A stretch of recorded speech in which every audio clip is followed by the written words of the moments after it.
Who's ready for a Camp Dram?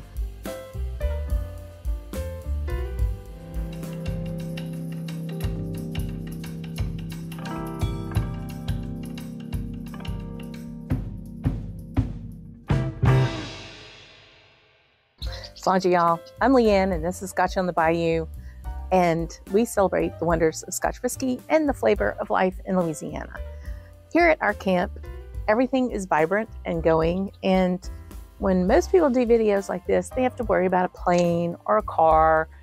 I have to worry about boats coming by the river here, or squawking birds, or maybe even Joker, my little buddy back here, splashing off into the water. Just enjoy the noises that come naturally here at the swamp. This is our favorite place to be.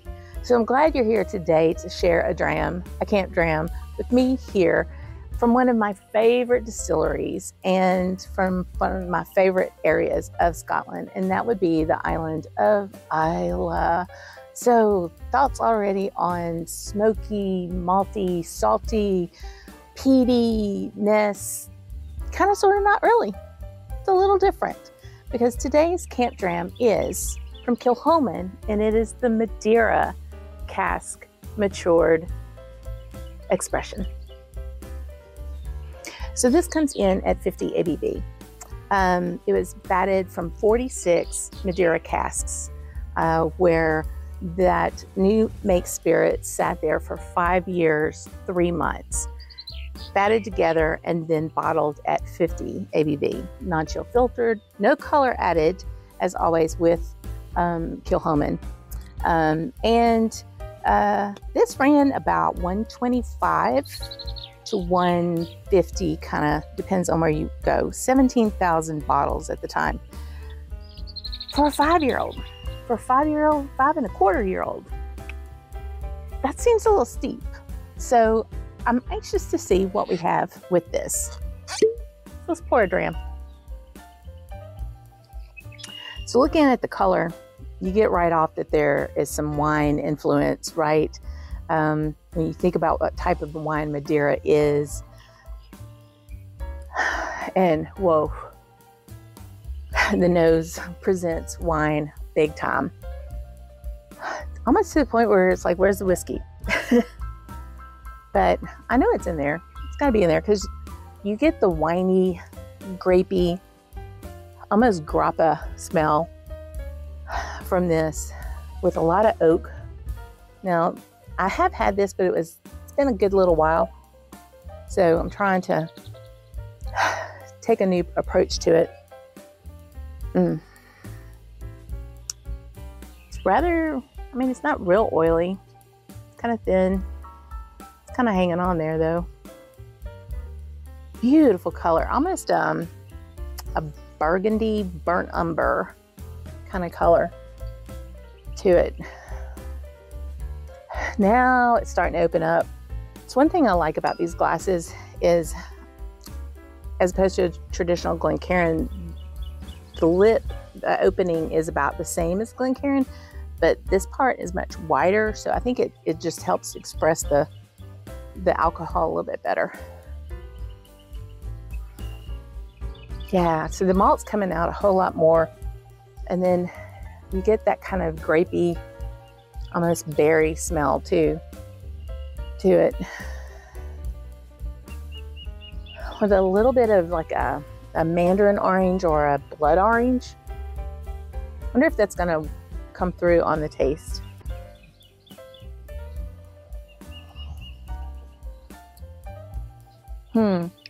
Now, on the nose, I didn't get a lot of peat or a lot of smoke. On the palate, I get some peat and a light smoke. I almost got peat before I got anything on this. Interesting.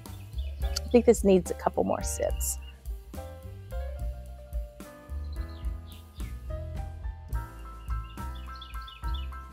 So, I'm not a big wine drinker, and I certainly can't tell you what Madeira wine really tastes like. So given that, I'm guessing that some of this is from some of what I'm getting.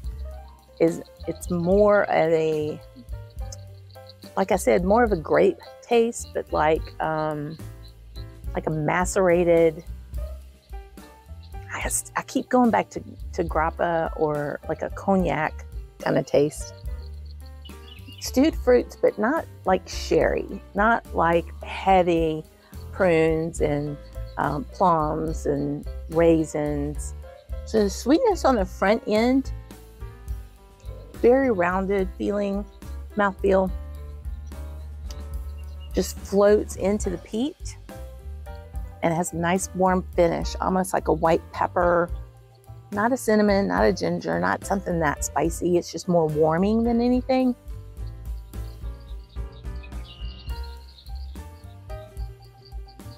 With the sweetness, it's kind of grapey. It's definitely winey. But the spirit, where I was worried on the nose, comes out quite forward in the actual palate. So there's no mistake that this is whiskey. It's not like you covered whiskey up with some wine. This is married pretty nicely. So I don't know if you can see over my right shoulder here, my buddy Joker is sunning still. He's been doing this for a couple of days. He's trying to get some rays. Kilchoman likes to play with the whiskey a lot. Anthony Wills does some really cool things with casks. He, admittedly, bourbon matured is his jam. He absolutely loves a bourbon matured whiskey. And he talks a lot about how working with wine cask and a sherry cask really is difficult because you're not always sure what you get in that cask.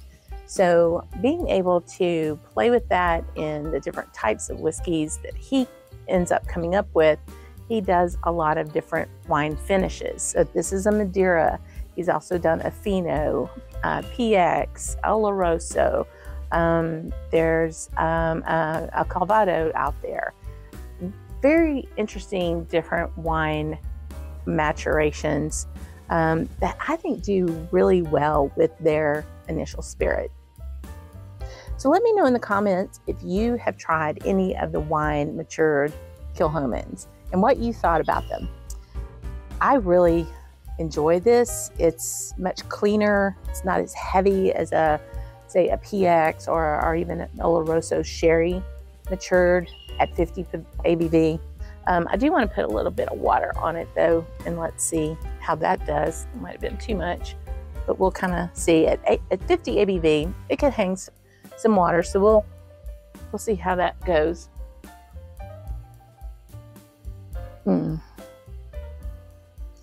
Malt's coming out a whole lot more now after the water.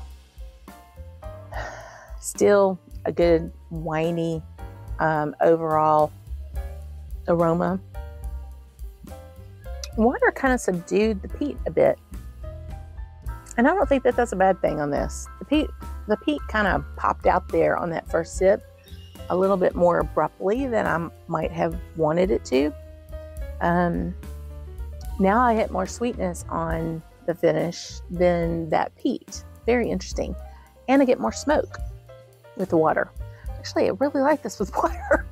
And that's usually not the case. I mean, I like to play with my whiskey too, but I usually like it neat. And this 50 ABV could hang with a couple of drops of water for sure. So tell me in the comments which wine version of Kilchoman you've tried or that you prefer, or any other wine matured whiskey. Do you like the wine matured with peat or just no peat? I find there's quite a few. Glenallachie will do this. We'll mature in bourbon first and then finish in wine. And you know, it's very interesting because I think the wine can go a little bit too much at times. Port can be overbearing on maturation. PX for sure can be overbearing. So it is a balance act of trying to get it just right to where it complements the spirit and doesn't overwhelm the spirit. Now let's talk about value.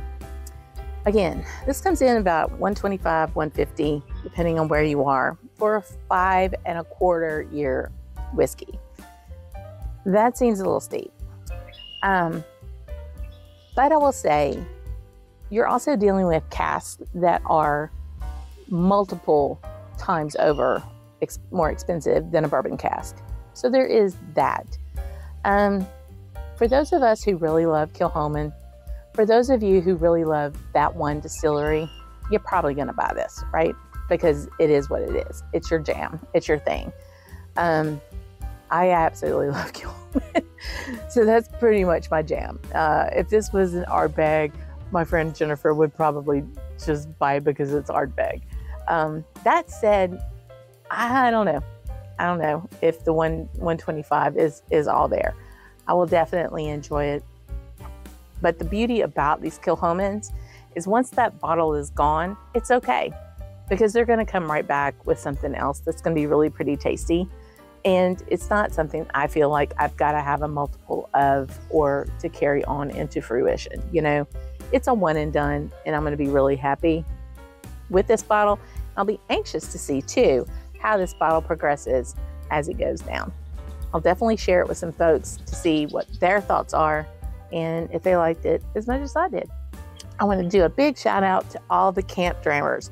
Joining the channel as a member, becoming a Camp Drammer, really helped support the channel and has helped me get to whiskey festivals and take whiskey tours during my time in Scotland.